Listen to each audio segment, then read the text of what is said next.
Burt Ross lost $5 million in Bernie Madoff's Ponzi scheme. He spoke in court movingly the day Madoff was sentenced to 150 years in prison. He joins us this morning.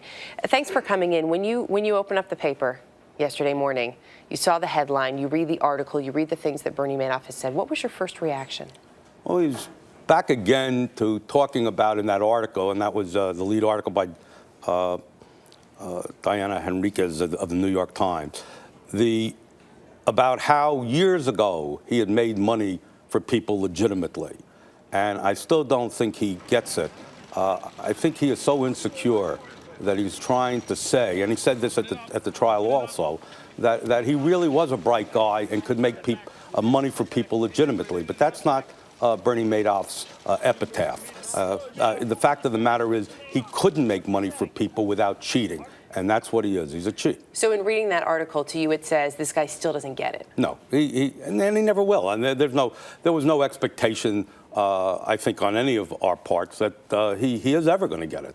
We're not looking for that. He came out and, or in the interview, he told the New York Times that he had given some information to the trustee who's overseeing the liquidation of the firm's assets that would help recover some of the money. Then we hear this morning that trustee says, look, you know what? I never sat down and had that conversation with him. Do you think he may have lied? And if so, would that surprise you? Well, if I had a choice between believing Bernie Madoff or the federal trustee, Irving Picard, my money is on Irving Picard. Bernie Madoff has no credibility with me. Do you think that banks and hedge funds perhaps did know about this? Well, I think a point has to be clarified, and it's not just with the hedge funds and with the banks and with the Wilpon family. There's a huge difference between actually knowing, which would be possibly criminal, and being suspicious or should have known.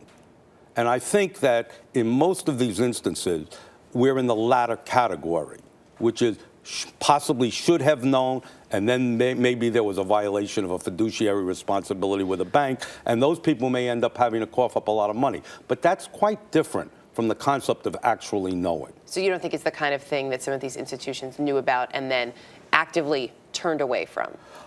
I think that many of them may have been suspicious, and it was probably in their self-interest not to do additional due diligence. It's kind of when you see something you don't like, you turn away from it. Right. But that's different from being complicit.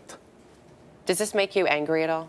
No, I've felt that by putting the anger away a couple of years ago, I was going to get through life a lot better. So maybe it's suppressed, but no, it doesn't make me angry. Burt Ross, thanks for coming in this morning. We appreciate it. Thank you.